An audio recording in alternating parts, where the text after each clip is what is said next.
our exodus, ongoing exodus, it should be part of our celebration. It gives us the confidence to believe that it's not finished.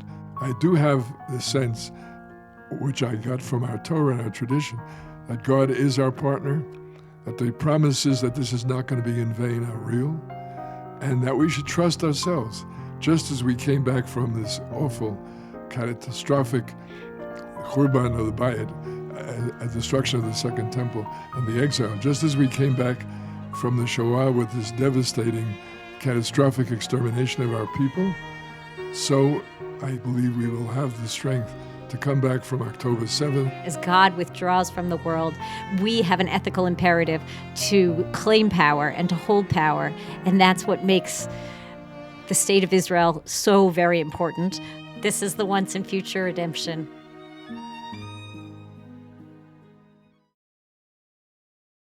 My name is Meesh, Rabbi Meesh Hammer-Kossoy, and I am so very honored to be here with Rav Irving Greenberg, Yitz Greenberg, I'll call you, if you're with your permission, Rav Yitz. It's such a deep honor for me to be here right now with you at this time. For my entire adult life, you have been a hero for me. You are really one of the great lights of the modern Orthodox world, a powerful thinker, theologian, rabbinic leader. You have a beautiful, universalistic, humanistic vision that is deeply, deeply Jewish. And it has been you've been my teacher without us knowing one another personally for many decades. And for me to be here and interviewing you at this time, especially right now, when you've written this book, which I know is going to be a classic, and to be talking about this book at such an important time right now, after more than 500 days of a difficult war, and this is a book about the triumph of life, and especially now as we're coming close to Pesach and thinking about the redemption then and the redemption, the once and future redemption. And so I thank you so much for inviting me to speak with you about your book right now. Well, thank you so much. I didn't expect that eulogy, but thank you so much. As an admirer both of your work and of Pardes Institute where you teach, I'm particularly excited and touched that you're willing to do this. And it's a good point to say about Pesach because we are close to Pesach, and in fact, I do believe this holiday, this Chag, really carries the central message of the religion. What I've argued in the book is that the central message of Yahadut is redemption, Gula, but defining that as the triumph of life, meaning that this world is intended to be and will be and can be made into a paradise, a Gan Eden, and this is the Jewish vision that the mission and the calling of human beings in partnership with God. That's one of the great Jewish teachings. Not only that there is a God, but that we are partners, we are active partners with God, and that this prediction is that this people will do it, will lead, but everybody will get to the same place. Meaning this Pesach, this Geula, this redemption that we live through and that we reenact in Pesach is not the final one. It's a kind of a down payment on God's promise that this whole world will be taken, whether it's from slavery to freedom, from outsider status to citizenship and existence by right, whether it's from being landless and homeless to having a homeland. The whole message of Pesach, our religion predicts, it will happen to the Jewish people even more eventually, so that the whole people will be taken into final Geula, but no less that the whole world will someday achieve this if we do our part and if we do it together. So I think the theme of Pesach really should be not just Yetziat Mitzrayim, but the once and future Yetziat Mitzrayim. Yeshayahu predicted that the further exoduses will be greater, than the initial one, even greater. And I believe in our lifetime, the exodus of the state of Israel is greater than the biblical one, literally, both in numbers and in scope. So one of the things I would argue I would draw from the book is that our Haggadah, our Seder, our celebration, should not only speak of the past Exodus, but of the present Exodus, and also hope maybe for the future Exodus. I'd love to dig into that just a little bit and thinking about Messianism, the Mishnah, which is cited in the Haggadah, Maskirin Yitziat Mitzrayim B'leilot. And Amar Rabbi Elazar ben Azariah, Harei ani keben shivim shana v'lo zachiti shetei Amer Yitziat Mitzrayim ad shedarsha ben Zoma. Rabbi Elazar ben Azariah said, I never was able to prove that we have to talk about Yetziat Mitzrayim at night until Ben Zoma came along and said, Laman tizkor et yom tzidcha me'eretz Mitzrayim kol yemei chayecha hayamim kol yemei chayecha laviat leilot. And the Chachamim say, Lavi Yomot Mashiach. So the verse which says you'll remember going out of Egypt all the days of your life, and the all, according to Ben Zoma, means even at the dark times, even at the moments that we are right now, after 500 days, which feel like 500 years of a difficult war. And I know that your family has suffered in this war, and there's no family in Israel that hasn't suffered in this war. And so this is a time to say Yetziat Mitzrayim, to be thinking about the Exodus. But you are emphasizing this idea of we'll continue to mention Yetziat Mitzrayim, to remember the going out of Egypt, even the days of the Messiah. And you really dig down into this notion of the Messiah, that we're coming up to a Messianic age, and you have a vision for a Messianic age. Can you share a little bit about that vision for a Messianic age? First of all, there are many elements of what you said, but I'd start with that, yes, I do believe that, in the words of the Tefillah for Shlom HaMedina, this is Rishit Tzimichat Gulatenu. It is the beginning. It's not full realization, but it is a serious expression of the Jewish belief in Messianism. Now, one of the more interesting things in the book, and I'll stand behind it, is my argument that Messianism is the classic Jewish way of speaking of what is today called Tikkun Olam. That a religion really is not just about, and that's one of the dangers, it's not just about the Jewish people, and even for that matter, a great moment of Jewish liberation and redemption. It's really about the whole world getting to this level. And so the Messianic vision, at least in the Nevi'im and in the broadest moments, is that all of humanity will overcome the enemies of life, is the way I put it. There are very serious enemies of life. There is a problematic I'll come back to, and you and I want to raise it together maybe. But let me start with the non-problematic. What we claim is, this is what the Nevi'im claim, the prophets claim, that we will overcome all the enemies of life, meaning the enemies that undercut the quality as well as the quantity of life. That means overcoming poverty, because poverty degrades, because poverty means all over the world that people don't have choices, can't grow, can't go to education. The children, instead of being educated, become child labor, sometimes slave labor at a very early age. So we have to overcome poverty, which denies people access to medical treatment that they need and so on. We're going to overcome hunger. That's Yechezkel's language. We're going to overcome oppression. One of the great Jewish teachings, Messianic vision, is V'shafat b'tzedek dalim, that in the Messianic age, or the Messiah will judge the poor with full equal justice. Even in the democracies, the best democracies, even Israel or United States or whatever, the bottom line is the poor don't have equal justice before the law. They can't afford a good lawyer. They don't have the contacts, whatever it is. So the vision we have is, yes, there will be equality. The whole world will be equality. In the words of Hosea, equality between men and women, which again is far from there, although there's been major improvement in our lifetime.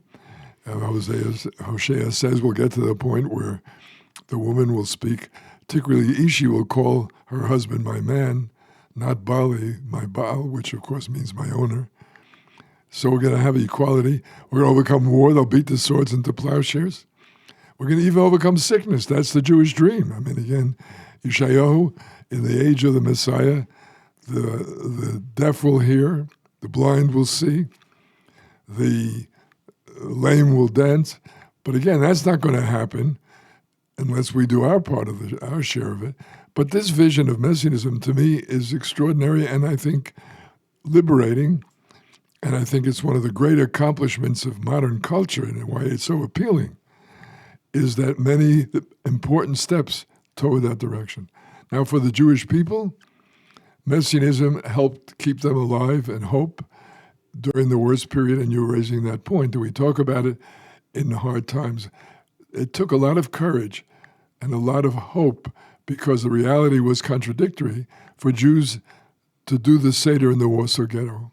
We know the fact the final battle of the Warsaw Ghetto started on Pesach night. And people had the courage and the hope that despite the most evil and cruel and oppressive reality, that we still believe. Achakalo, so to speak, I will wait, I'm ready, I'm not giving up that vision. So that's the strength of Messianism, and the strength is that it really promises that something we can do.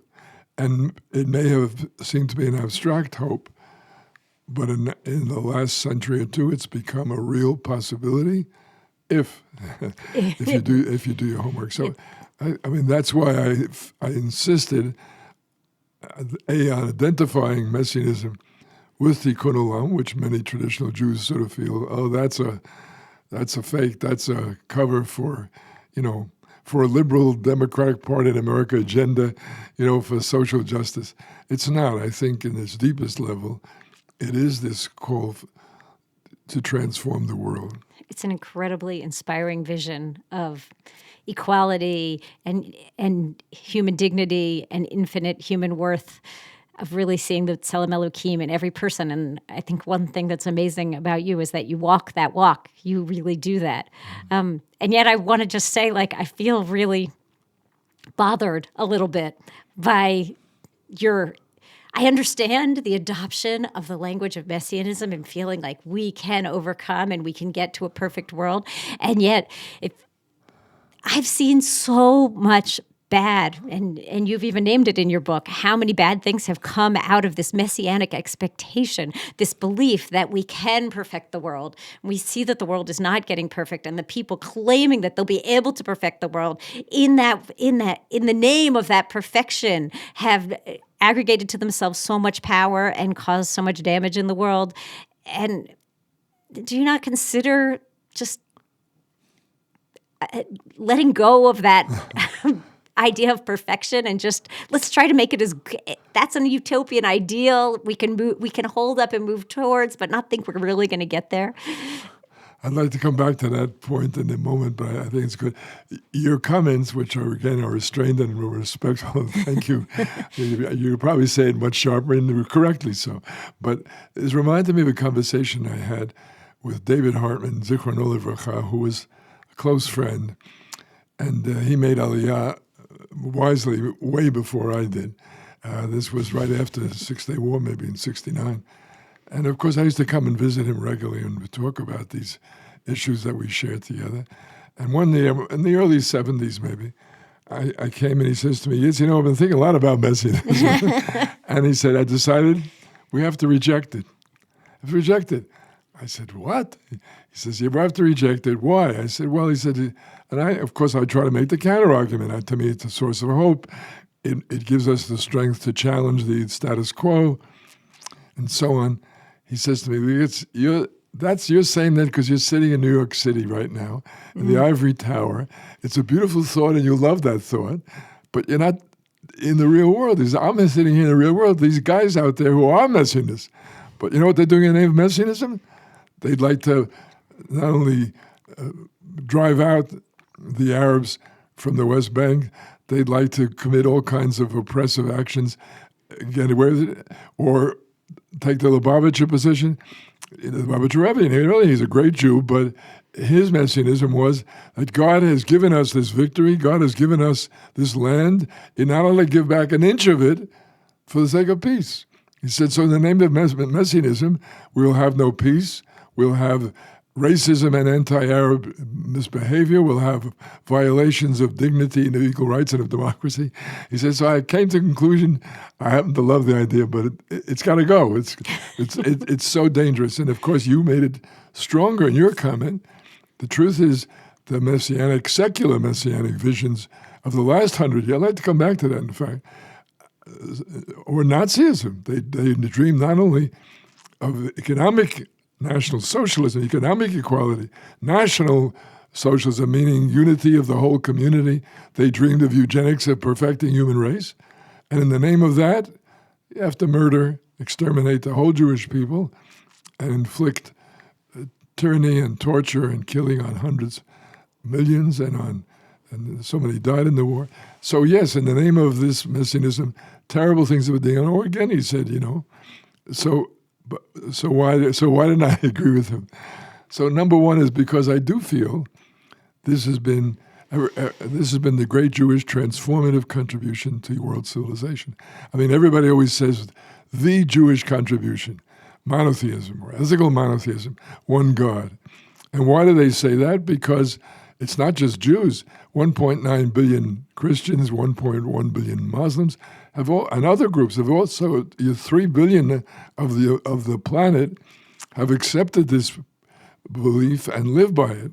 So doesn't that a greater contribution? Well, I want to point out that messianism, or rather repair the world, perfect the world tikkun, it's been the central theme of modernity, the culture. The modernity's power. You can overcome inequality, democracy. You can overcome poverty. That's capitalism and socialism in its productive form, and so on. So the truth is that modernity is already mostly in secular form, is already the faith of 3 billion people and counting. In my lifetime, a billion people in China and India mostly have been transformed from poverty to adequate or even middle-class status. So this is idea. First of all, I say, number one, it's a major influence. Don't accept the status quo. Change the world. That's really a Jewish contribution to all of world civilization, so I don't want to give it up. Secondly, more important, it continues to motivate, at least me, to work at these things, not to give in to the status quo, which is so powerful, not to give in to the inequality and to the injustice that is still so dominant in the world. So I want to have my cake and eat it. So what was my answer to David? And my answer would be to you two now. My answer is messianism, like all good ideas, pushed too far or not properly controlled, can become a source of evil and destructiveness. And the truth is that messianism, unqualified, in the traditional form, is a negative. Example again, Zionism was opposed by the majority of the religious community on the grounds that you have no right to do this, wait for the Messiah. At the present time, in the name of messianism, people are willing to do political and military things that are highly risky, dangerous, not only dangerous to our neighbors or to others, but to Israel, which, if it overextends itself, could be very vulnerable. So it can become a very destructive idea. What I solution in the book, at least has been argued, that we are for covenantal messianism. What does that mean? Messianism, on the one hand, utopian, vision, transformation, revolutionary, 100% improved world. Covenantal, the method, should come back and discuss this. The method of getting there, however, is covenantal, means not like Maoism, not like communism, which said in one generation and by force and by violence and by coercion, we're going to make this world perfect, but rather the covenantal vision means controlled, limited, where all central power is not permitted because it becomes oppressive, and where the concept basically is you give up coercion, and then with a partnership model. It's a partnership between God and humans. It's also a partnership between humans in past generations, humans in present generation. And this partnership model, most of all, it's one step at a time. It's incremental. There's a price for that, but incremental means you don't try to get it all done in one shot because it's not going to happen. People are not ready. There'll be greater resistance, greater conflict.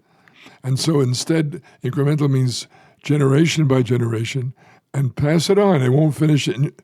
You don't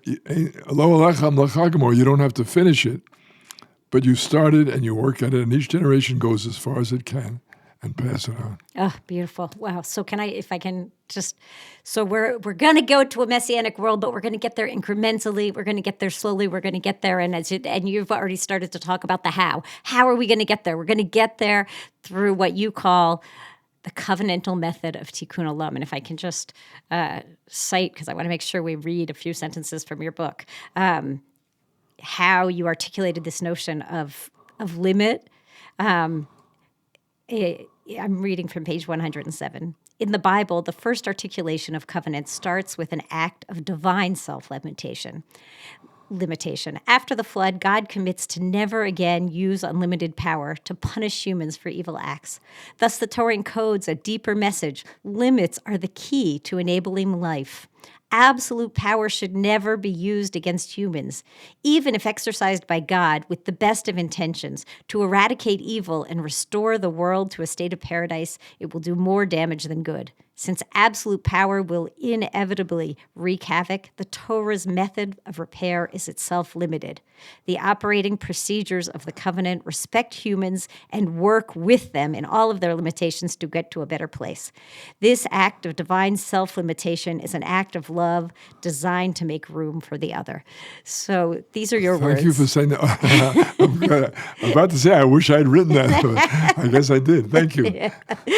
But I think what I'd love for you to, what you've articulated very beautifully here is a vision where we're the partners with God, where if we're imagining God as the Haggadah portrays, it doesn't even mention Moshe. God comes biyad chazakah bizro nituyah. God comes with a strong arm and a strong hand and an outstretched arm and saves us with big miracles on the one hand, and on the other hand, there's this, and that's what it's all about, the miracles, the Yetziat Mitzrayim on the one hand, and on the other hand, there's this piece where Rabbi Tarfon and Rabbi Akiva and Rabbi Lazar ben Azariah Rabbi Eliezer are sitting and talking about Yetziat Mitzrayim all night, and it seems like they're the ones that are maybe planning the Bar Kokhba revolt, according to some traditions. And I think there's two models there in the Haggadah. One model of sitting back and letting God make it happen, and another model of, maybe you would call it, covenantal partnership of towards tikkun olam, that they are creating that world. Is that an accurate way to describe it? That you are saying it's our job to bring that miraculous day and to bring it slowly and incrementally. Yeah. Again, you capture some very important, beautiful passages in the Haggadah, which you are meant to learn from. I will start by repeating, because I think it's one of the more important points I'm making in the book. Even God, who we would assume has all power and wants to use it and uses it correctly, recognizes that's the whole point of the story of the Noahide covenant. God realizes that even divine unlimited power is in the end destructive. If you want human beings, again, you can intimidate, you can wipe them out until they get to the point where they'll do what you say without question. But God gives that up. What the Torah is saying there, natural law, the very structures of the universe, if I fall off a building or someone pushes me off a cliff, whether I'm a tzaddik or if I'm a wicked, will not change the rate of fall or the fact that I'll be smashed at the bottom. Now, these laws, sometimes, therefore, people say, look, the world is indifferent. But what the Torah is saying is this regularity, this order, this structure protects and is meant as an act of love for humans, that God is saying, you will not be struck by lightning for every sin that you do. I'm giving you freedom. You have a choice. You can act the right way, and I'll tell you what to do. And that's what the Torah's role is, to make suggestions or tell us how to do good things. But in the end, God has chosen not to condition us like a Pavlovian dog. Every time you sin, you get a shock. Every time you do a good deed, you get a candy or dog food or whatever. It's not that way. We have that freedom. And again, that freedom has been misused in terrible ways in our lifetime and before. So this is the great challenge and the great statement of covenant, which is whoever has power, and that includes us now, should do so with a sense of limits. And the limit is particularly respect for life. The limit is respect for other humans. You don't coerce them. Now, it doesn't mean that in an unredeemed world that we don't have war. It's a tragedy. In Messianic days, we will have no more war. But right now in the real world, if the good people will not defend themselves, then the evil people will take over the world and kill them all. So we live in this dialectic, and that's, to me, one of the great qualities of the tradition also.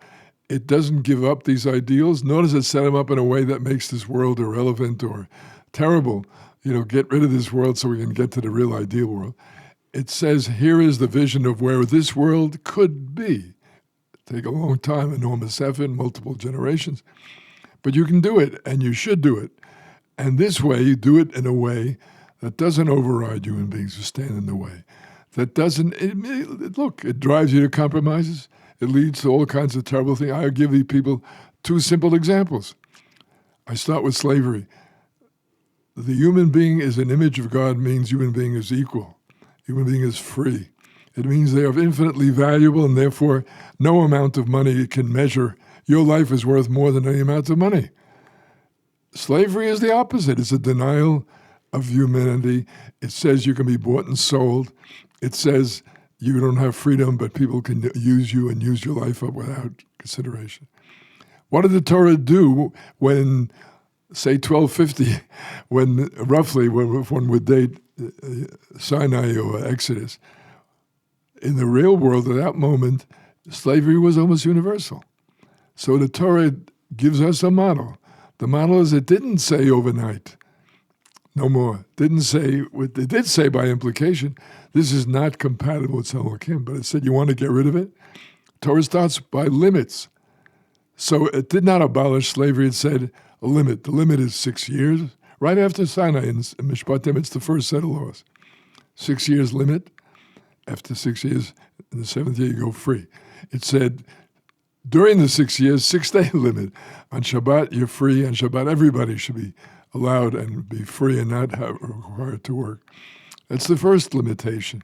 And one goes on. And in fact, the next step, again, to me, that's the whole point of the Masoret, of the tradition, of the ongoing living Torah Shebaal Peh, the rabbinic understanding that the Torah is not just a written text, but the continuing explanation, expansion. The next step is the rabbis came along and said, this slave, only 6 days a week, how will you treat him during the 6 days? You have to give him equal food. You have to give him equal shelter. You have to equal to the masters. You have to make room for the dignity, and therefore you can't give them servile slave, degrading labor. You can only give them the labor that a free person would do. So that's the next major set of steps. Or the other classic example, in my judgment, women. Again, Torah says unequivocally in chapter 1 of Genesis, verse 27, God created the human being in God's image. That's the basis of equality and infinite value. Zachar u'nekeva Abraham, men and women, are both images of God. But what was the reality, again, of the Torah when it was given, or in the 13th century before the Common Era? The answer is women were bought and sold. They were a commercial product. They were certainly not only the second sex, they were basically commodities. Now, how does the Torah go about it? Again, by limits. In Mishpatim, it says from now on, only a parent, I should say only a father because it's still sexist, only a father can sell his daughter. But he can only sell her to someone, as an Ummah, someone who promises or commits to marry her, A, and B, if he will not marry, if he doesn't, and when she's married, she will get the rights of a free woman, the right of a free, meaning guaranteed support, guaranteed clothing and shelter, sexual satisfaction, the rights of a free woman. Now again, looking back, I'm certainly not proud of, and I understand the compromise in saying that they still can be sold, even though it's a major step forward to abolish commercial exploitation of women. But that process only started there. And it's again, continuing still now. I feel like I think what I understand you saying is there's limited, that God limits God's power, God limits our power, the way we're going to go there, and therefore the change is going to be an incremental change, and the Torah is going to build on, starts with a certain set of values that are speaking to human beings, and that it's up to us to always be moving towards a higher level of morality, as we see the getting rid of slavery, and we start with the getting rid of selling off your daughter, and we get to this book where you have managed to write the whole book without calling God a male once. And I think like that's a level that very few people in the modern Orthodox, even in the modern Orthodox world, have gotten to the notion that God is not a man. And certainly I've been inspired by your life partner, Blue, who really led the world in Orthodox feminism. And so you guys have really been walking that walk in tremendous ways. Well, thank you for calling attention to it. I did want to say that we are far from the final stage of full equality for women in our own tradition. And one of the things I learned from my wife, I mean, again, I feel it's a privilege to be married to her, but it's been also extraordinary to watch her and to be influenced by her and shaped by her, who made me sensitive to all these issues of the language about God, or the issues of, do we in fact allow women's leadership and making it possible, getting women access to advanced learning. It's a major contribution, unfinished, but I'm going to say, in a certain sense, and thank you for saying it so nicely, but to me what it means is that the Orthodox Jewish community, modern Orthodox, has to really do its homework, and that includes the great strength of Orthodoxy, and Haredim have that too, faithfulness, loyalty, carrying on the tradition. I admire it and appreciate it, and it's, of course, the underlying claim is correct. The Torah is not meant to be just for modern period, and therefore it should not be completely recut and reshaped to fit the modern period any more than it was meant to be just in the ancient period or the medieval period, because it is meant to be an eternal Torah that reaches the final stages, however long that takes. Given that history, that I appreciate that strength. The weakness of this is really, I think, a mistaken loyalty, because that's what the Haredim are showing.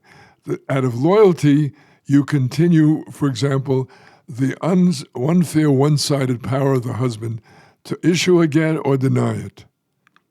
So, of course, we are living in our lifetime where literally thousands of women have been trapped, chains, as a gunot, because the husband continues to use the power of denying the get for extortionate purposes, to get off with less support, maybe, or to demand financial payments or whatever, or just to torture her. Now, my wife's point was not just that Aguna is a violation of Tselem Elokim. Her point was, and that's what she's done in the last 10 years, was to create a rabbinic court that understands that this is an objection and wrong. A rabbinic court that will use all the existing possibilities to release women. And here's our point. It wasn't just the existing methods. It was, for example, hafka'ah, annulling marriages. Now that you could do for everyone. The present system release sometimes an aguna based on a technicality or the failure or something wrong with the marriage ceremony. Annulment can be done for every case. It was used in history. The Gemara already talks about it. It hasn't been used in centuries. I blame the established rabbinate, and our community has to wake up and get them to act on it. My wife's point is, let's adopt this method again and put it front and center so that they can release every woman. This is beautiful, the way that you are calling for human responsibility, first in the name of the rabbis, to take rabbinic leadership. It's really beautiful. I'd like to bring you to to talk about, especially because it's Erev Pesach, you have laid out this beautiful universalistic vision for the world where everyone is equal and infinitely valuable and full of and infinitely given dignity. And Pesach is it's a national holiday. This is the time that we talk about our shared history, our own. We're the ones that went out from Egypt. We're the ones that became a nation. Our Mi Over Avi. We tell where the whole story of Exodus is told as our national history, and yet you have painted this universalistic vision. And I'm wondering how you sort of balance the particular with the universal.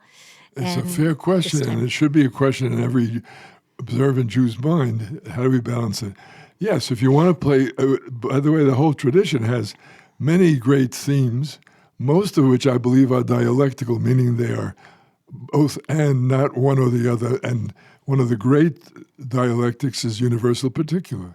And if you want to, you can find major sources in the tradition that play Yetziat Mitzrayim and everything else in pure particulars. This is the Jews.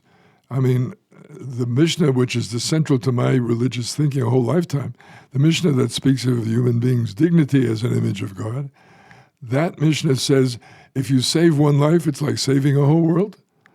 And if you destroy one life, it's like destroying a whole world. That's where I get the idea of infinite value from. But that same Mishnah, starting in the late rabbinic period or possibly in the early medieval, someone wrote in, if you save one Jewish life, in Efesh Mitzrayim. And it's clear what they're trying to say is humans. Jews are human beings, Selam Elokim. Jews are infinitely valuable. Gentiles, Goyim, they're not. And again, you have an individual in the Gemara who said, Adam, Atem Kruyim Adam. You Jews are called Adam, a human being. They are not. Goyim are not. So you can play it that way.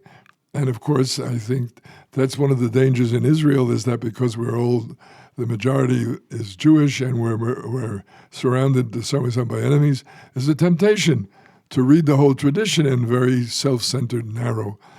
My argument is the Torah clearly means to reach out to the whole world. Famous Rashi, why does the Torah start with Bereshit, creation? So my answer is, if it were meant to be the history of the Jewish people and the glorification of the Jewish people and their religion, it would start with Adam, with Avraham. Or as Rashi said, if it was all about mitzvahs and laws, it would start with chapter 12 of Exodus, which is the first mitzvah, according to the rabbis. So my answer is it starts with the first moment of existence because the Torah offers itself as a guide not just to Jews, but to all of humanity. And it says the one God is the God of Hashem Elokeinu, is also Hashem, one Echad of the whole world. And that one God's dream of perfecting the world, of turning to Gan Eden, is not just for Jews in the state of Israel, but for the whole world. So it's a challenge. It is a challenge. And many Jews, particularly in America and more accepting countries, are tempted to end up saying, well, it's all about saving the world. Tikkun Olam means you don't do Jewish stuff. Or some of them in the hope or in the belief that they are advancing universal humanity will repudiate Zionism or a Jewish state. A Jewish state, that's racist. It's what I mean Jewish state. Should be for everybody. So again, my answer is this is our challenge, to strike the balance of particular universal. And my only comment I would add is, because if you play pure particularism, in the end, and this is what happens, you will discriminate, you will destroy, you will hurt other people, and not just Jews, not just non-Jews, but in the end, if you start by belaboring and destroying the value of non-Jewish life or of Arab life, you will end up doing the same thing to Jews as well. If you play that one way, if you play the universalist 100%, you will end up disappearing. You'll be a good human being, not a good Jew. And again, the step after that, unfortunately, is that in the name of being a good human being, there's been a lot of terrible things done. So the real challenge is, and I think it's the healthiest universalism, the Jewish answer is, yes, the whole world, all of humanity, but it's not a monolithic monoculture. It's the Jews and their distinctive contribution and their message, and you respect that message, you work with it and you honor it. You don't try to suppress it as the Greeks did, or as the modern secularists or as the Stalinists did, each in their own way. A world that consists of universal values and dignity, but based on respect for individual, particular histories, that's a world that's much more human, much more decent. As Hillel said. At a risk. Look, the risk is the racist. The risk is you can have American nationalism that now the President of the United States just repudiated billions of dollars of aid to help people all over the world in the name of America, is making it greater, and so on down the line. I mean, there's lots of this in every culture. So we have to stay on guard and we have to wrestle, but I think we have to wrestle and fight for this dialectical, universal, particular mix that I think is one of Judaism's greatest models and greatest contributions. If I am not for myself, who will be for me? And if I'm only for myself, what am I? Correct. You're right. Hillel said that much better than I did, and much shorter.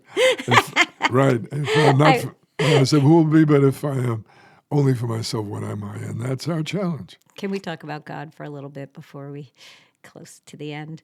I'm thinking about you have this beautiful chart in the back of your book where you differentiate between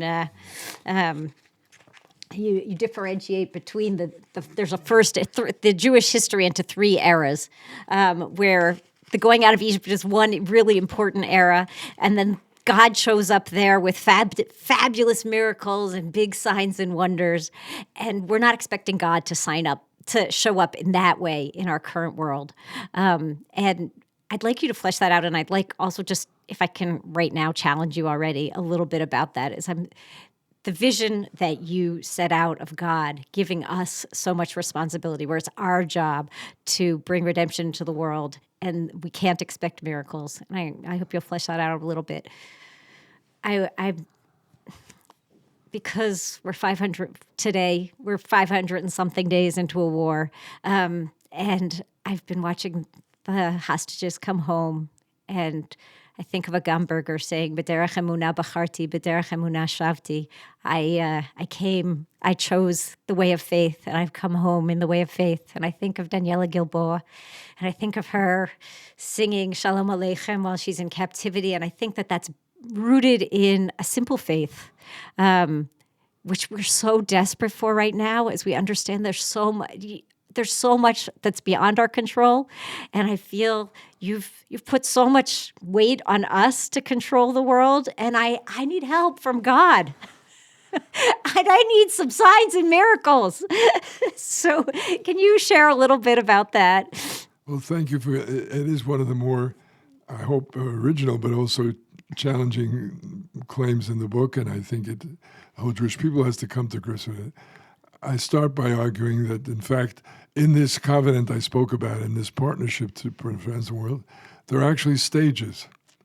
There have been major, important stages of the Jewish religion, and the stage is defined by the human role, and I would say, and I try to stress that in the book, this is God's will. This is not humans revolting against or trying to take away from the divine and making it all-powerful. Humans all-powerful, this is what God wants us to do, grow up. So in one foot, in the first stage of the Beit, of the covenant between God and Israel, the biblical stage, yes, God is very much the dominant partner, very controlling of history, and shows the power by miracles. Yes, when the Jews were not ready to leave Egypt, so God sends Moses, and they are still not ready, and so God does all these amazing, smashes the Egyptians completely with 10 plagues, so that the slaves will finally move. And as you recall, when they finally leave and they they pursue them, they panic and they're ready to go back and be slaves again. So God drowns the Egyptian army. Now, very, very inspiring, very powerful, but that's not in Kansas anymore. That's not the way the world is right now. So what the rabbis say, and this is their greatness in my judgment. The rabbis said that I believe this was their way of giving meaning to the development of Jewish history. The rabbis said was, if by the logic, I'm putting my words in their mouth, by the logic of history, in the biblical phase, you didn't have to have an army strong enough to defeat the Midianites. That's the story in Judges.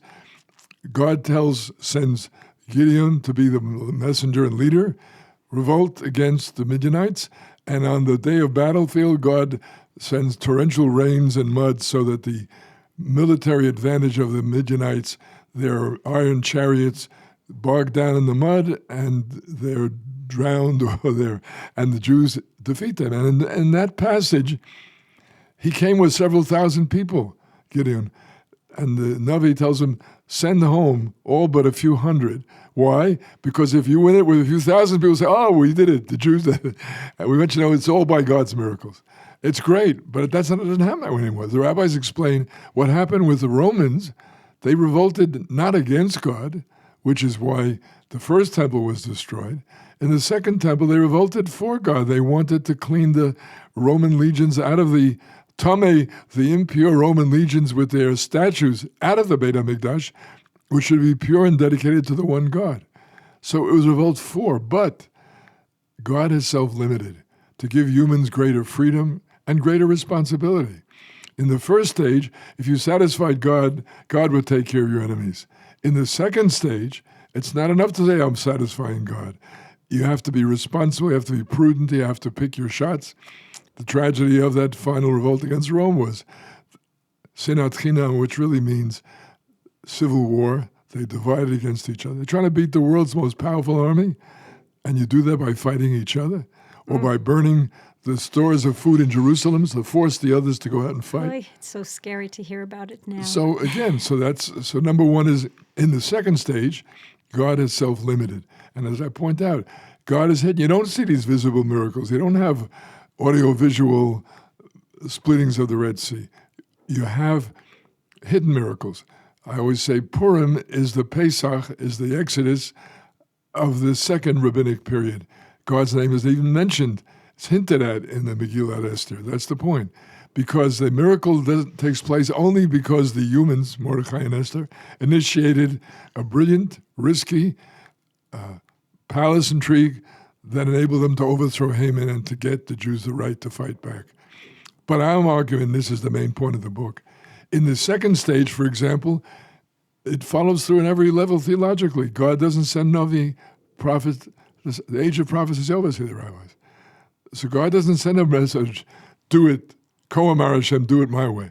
So how do you know what God wants you to do? The answer is rabbis study the past record, use their best judgment, and truth is usually two rabbis disagree, but that's part of the human responsibility learning. Now, I'm arguing we're in the third stage. In this third stage, God is completely hidden. But that means, I want to stress that, God is completely present. What Chazal said is when God stopped being a visible electric voltage, high voltage, God becomes Shekhinah. And Shekhinah is present. It's hidden. You have to uncover it. You have to make a bracha to remind you that in this fruit is the fruit of the creation of God. You have tefillot to help you see God's presence. But the Shekhinah is close now, hidden, but it's in your kitchen. It's in your bedroom if you make love properly. And it's in your visiting of the sick in the hospital. In short, God has come closer and more hidden. Now, I'm arguing we're living in the age where there's no evidence of this older kind of miracle. Now, again, my argument is we have more miracles than ever before in human history. I mean, to me, it's a miracle. I give you the iPhone. Seriously, I speak into this phone, and 7,000 miles away, my daughter, my grandchildren hear me, and they respond at once. It's an amazing miracle. But my point is, all these, take medicine. I'm a beneficiary of modern medicine miracles. I had a case of lymphoma. They have medicines they gave me, treated, which put the lymphoma into remission. I'm alive because of these miracles. But the miracles in our period are 100% through human agents. God does not override the laws of nature through human agents, and those agents make the miracles by studying the natural laws that God has created and figuring out what power of killing a cancer is in this particular chemical or drug. And we humans have brought out that miracle as God's messengers. And maybe it's also a miracle that Daniela Gilboa was able to find the inner strength to sing Shalom Aleichem while she was in Gaza, and maybe it was also a miracle that a Gumberger was able to. No, so you're right, and it's one of the struggles I have, and it's one of the struggles everybody has, to the extent that I believe God has asked us to take full responsibility. By the way, and I was driven to this by trying to understand the Shoah. Otherwise, how can you understand the Shoah? Why did God not send a miraculous Mashiach and save us all? So I came to conclusion, because God is not going to do it that way anymore, we have to apply the rabbinic model. When God is totally hidden, humans are totally responsible. Now, that does not mean, and this is a challenge to me also, that does not mean that God doesn't care. God is closer. That means God shares. Imo anochi b'tzor. God is closer than ever before.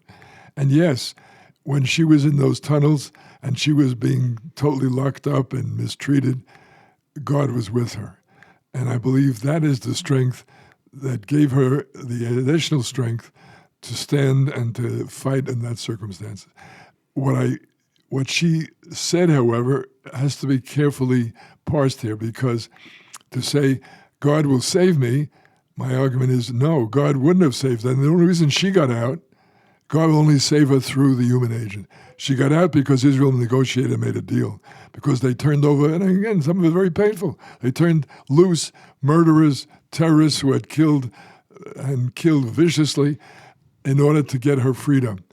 And if they had not done that, then she would still be in the Minharot, as unfortunately others still are.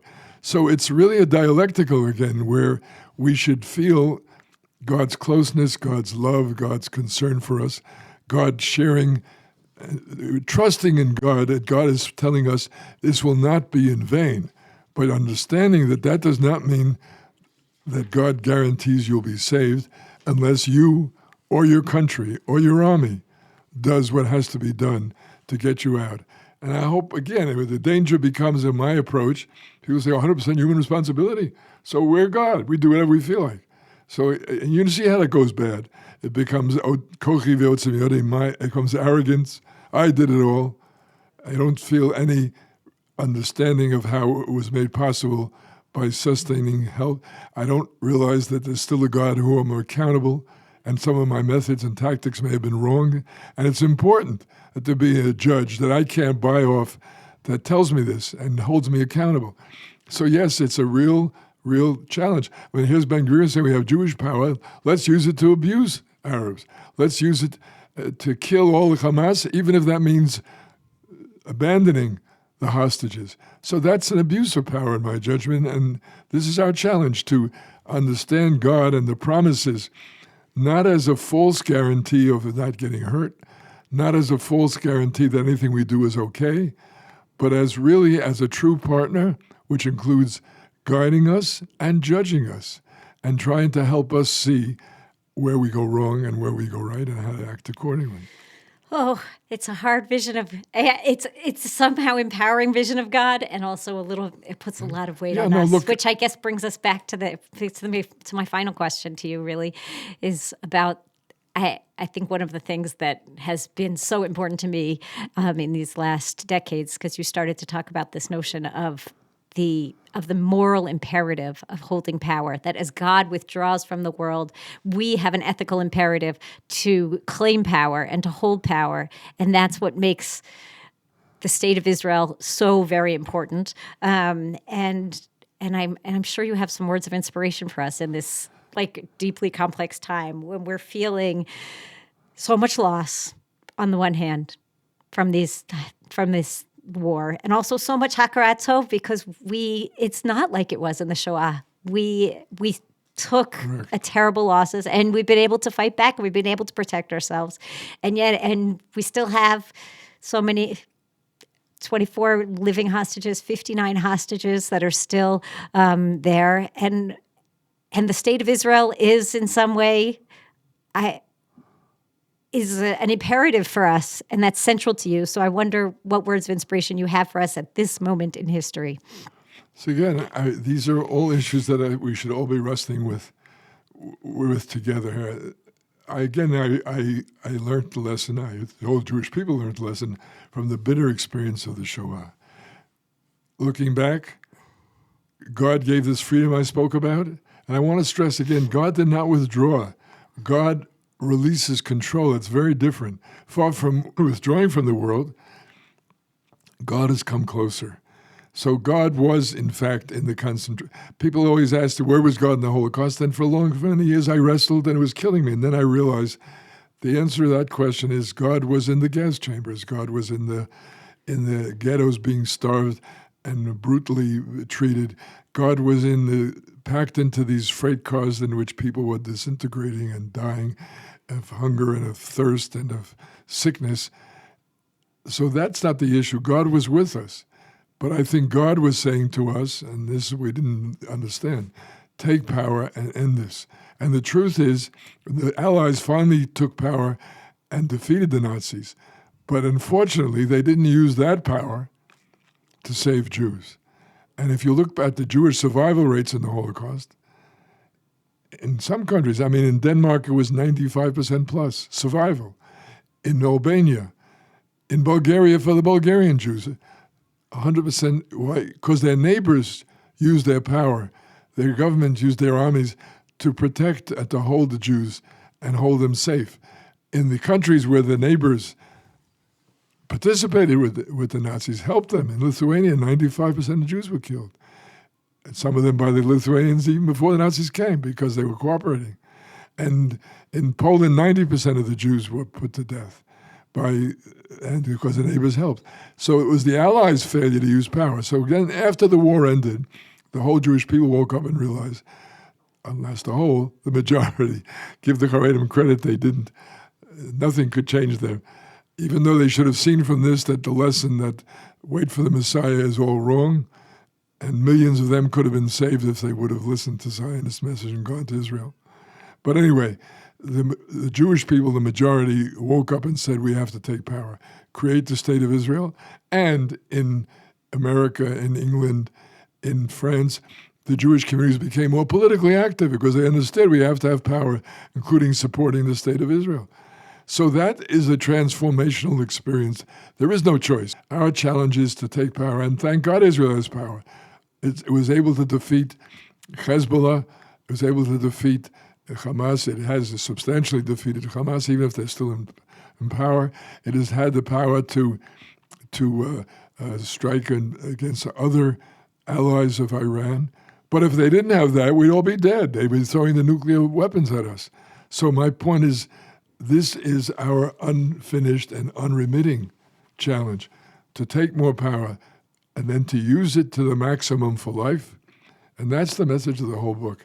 All of humanity is called to take power. That means doctors to take medical power. You can save and cure diseases never done before. For businessmen to take power, you can create wealth and everybody gets improved. Again, with covenantal controls, otherwise you'll pollute the whole world. You'll destroy the environment, and that's our challenge. So yes, I would argue, and that's the argument of the book, the Jewish people can, create a model for the whole world to imitate. It's an unfinished job. Israel's a leader in irrigation using scarce water resources for life. That's great. It's a major contribution. Israel's a world leader in medicine, saving lives. That's great. Israel is not yet a world leader in environmental protection. So it's a job to be done. Israel is not yet the world leader in many areas where we can and should be. And so that is, to me, the challenge and the opportunity. We start by creating a model society right here, taking everybody ultimately out of poverty, and that will take cultural and adjustments and have to convince people, Haredim, in the name of orthodoxy, not to choose poverty and welfare as against productivity, and not to choose to try to escape responsibility to fight in order to protect my own life at the expense of others. So that's an unfinished task right there, but the model is one. Secondly, to teach these ideas to the rest of the world, to model them and to teach them. And yes, to admit we can't do it alone. We'll need co-workers, we'll need other religions, other nations, to be our allies and to work on this together. So I don't have any quick solutions. I'll come back to what you spoke about. I do have the sense, which I got from our Torah and our tradition, that God is our partner, that the promises that this is not going to be in vain are real, and that we should trust ourselves. Just as we came back from this awful, catastrophic Churban of the Beit, a destruction of the Second Temple, and the exile, just as we came back from the Shoah with this devastating, catastrophic extermination of our people, so I believe we will have the strength to come back from October 7th and from this grievous wound, which is not just a killing, it shattered our confidence and our sense of safety. But I think we can restore and should restore it, and restore it ethically and morally, and not just by going wild and destroying or killing anybody who stands on our path. Wow. If we do that, then I think the future Exodus, well, I should say, it's not just the future, it's the present Exodus. 600,000 adults came out of Egypt according to the Torah and Bo. Well, 600,000 people in the Yishuv that fought off the Arab invaders. Then came 800,000 Jews expelled from Arab countries. Came 250,000 survivors from Europe. Came 150,000 Ethiopian Jews from lands where their life was worth next to nothing. Came 1.5 million Russians when the evil empire collapsed. So our Exodus, ongoing Exodus, it should be part of our celebration, gives us the confidence to believe that it's not finished. And we will overcome this temporary setback. We will overcome, again, I say we will, it depends again on human responsibility, and I'm very disturbed that the government is not showing that responsibility or trying to undermine democracy. So there's a lot of work to be done here, at least in my opinion. But be that as it may, the main point I'm making is that our record of Israel and the record of the Jewish people gives us the right, the confidence to believe that we can and will not only overcome, will bring the Messiah. Elie Wiesel once said, it's too late for the Messiah to come. For a miraculous, divinely all-powerful Savior should have come during the Shoah. If it didn't come then, it's too late to come now. But we can bring the Messiah. If we all take these responsibilities, build a better society, build a better world, we can bring the Messiah.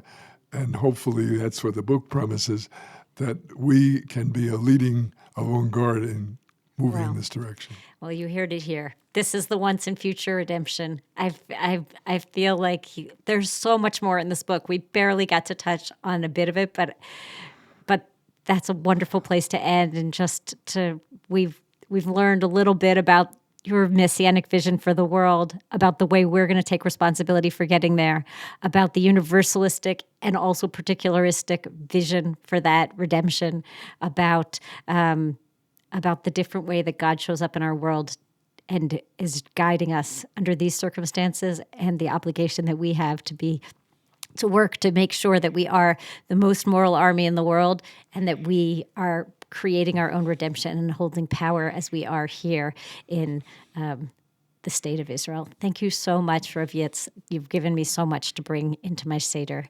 And may we know better times. Thank you. Thank you very much. And may your prayer be answered, the hostages be released and brought home, and we find a new beginning of peace and of justice. I just can't thank you enough, Rav Yitz. Thank you for this beautiful conversation, and thank you for those beautiful words for the hostages, your prayers for the hostage. May your grandson have a full recovery together with all of the injured soldiers, and may there be an end to suffering for all of us.